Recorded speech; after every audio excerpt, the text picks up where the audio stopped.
आवाज़ की दुनिया के सभी सुनने वालों को मेरा प्यार भरा आदाब। उम्मीद करती हूँ आप सब खैरियत से होंगे।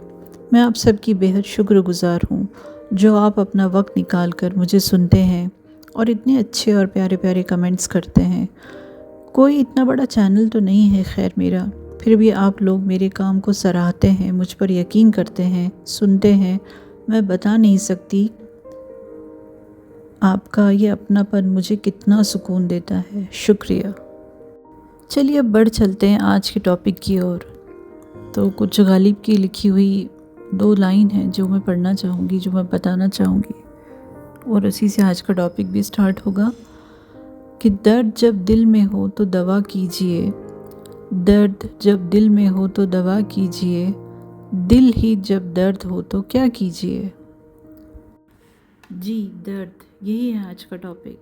दर्द ये कितना छोटा सा लफ्ज़ है ना, पर इसका असर हमें ज़िंदगी के हर कोने या यूँ कहें कि हर मरहले में दिखाई और महसूस होता है। ये सिर्फ़ एक फ़िज़िकल एक्सपीरियंस ही नहीं बल्कि डीप, बहुत गहरा, इमोशनल और मेंटल कंडीशन भी है। दर्द एक चुभन है, दर्द एक एहसास है, और ये सिर्फ सहने वाला ही जानता है कि ये कितना गहरा है। दर्द एक ऐसी फीलिंग है जो हमारी कमज़ोरी, जो हमें हमारी कमज़ोरी, हमारी सेंसिटिविटी और कभी कभी हमारी सबसे बड़ी ताकत से भी रूबरू करवाता है। अब इसका कोई फ़िक्स फॉर्म तो नहीं होता, हर कोई इसे अलग अलग तरीक़ों से महसूस करता है। जैसे किसी के लिए ये किसी अपने के खोने का गम है, किसी के लिए ये उसके अधूरे सपनों की कसक, किसी को ये तब महसूस होता है जब कोई उसकी इंसल्ट करे, तो किसी के लिए ये अकेलापन।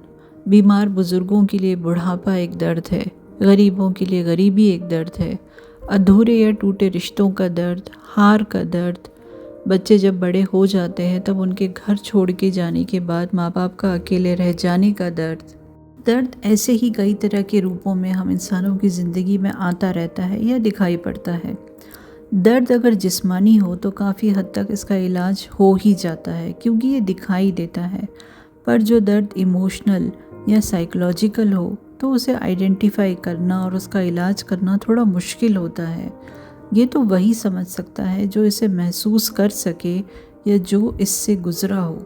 जो दर्द बाहरी हो तो उसे ठीक तो किया जा सकता है, पर अंदरूनी दर्द की तकलीफ़ बेहद शदीद होती है।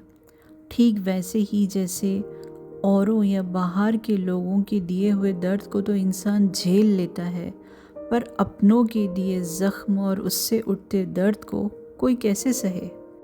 दर्द कभी आंसुओं के रूप में बाहर आता है तो कभी मुस्कान की आड़ में छुपा होता है। अब सवाल ये आता है कि क्या दर्द हमेशा बुरा ही होता है? नहीं भाई, बिल्कुल नहीं। दर्द इंसान को मजबूत बनाता है, स्ट्रॉन्ग बन जाता है एक इंसान इससे। ये हमें सहना सिखाता है और ये भी सिखाता है कि हम खुद को किस तरह संभाल सकते हैं। यह हमें खुद को संभालना सिखाता है। दर्द हमारे अंदर बर्दाश्त की ताकत और समझदारी को पैदा करता है। जब तक हम दर्द से गुज़रते हैं तो हम सिर्फ ना केवल खुद को बेहतर तरीके से समझ पाते हैं बल्कि हम दूसरों की तकलीफ़ को भी महसूस कर पाते हैं। दर्द से भागना तो इजी है, पर इसका सामना करने में या इसे झेलने में बहुत हिम्मत चाहिए होती है। जब हम दर्द को एक्सेप्ट कर लेते हैं ना, तो वो हमें धीरे धीरे हमारे अंदर से बदलना शुरू कर देता है।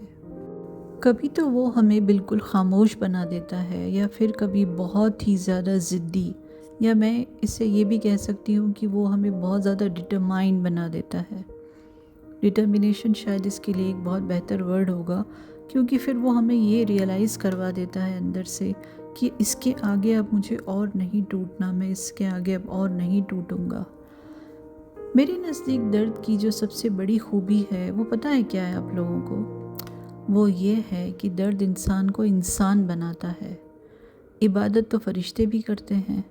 जब इंसान की अना टूटती है, अना मीन्स ईगो, तो वो है ना अपने रब के सबसे करीब हो जाता है। उसका वो दर्द जो वो किसी से भी कह नहीं पाता, वो अपने रब से कहता है, और रब इंसान को उसके बेटर वर्जन से मिलवाने लगता है। कितनी खूबसूरत बात है ना। यहीं से इंसान खुद से प्यार करना सीखता है, अपनी कीमत करना सीखता है, अपनी कद्र करना सीखता है। तो बताइए भला, दर्द बुरा कैसे हुआ? दर्द इंसान को उसके बेटर वर्जन में लाने के लिए ही आता है। तो घबराएं नहीं, खुलकर इसे अपनाएं और इससे सीखते जाएं, मुस्कुराते हुए आगे बढ़ते जाएं और अपनी ज़िंदगी को और भी बेहतर बनाते जाएं।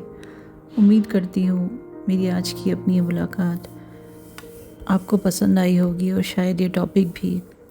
इसी के साथ वही प्यारी सी दुआ आप सबके लिए कि खुश रहिए, सलामत रहिए, सेहतमंद रहिए। लाइक, कमेंट, शेयर, सब्सक्राइब करते रहिए और सुनते रहिए आपके अपने इसी चैनल को। अगली मुलाकात तक अल्लाह हाफ़िज़।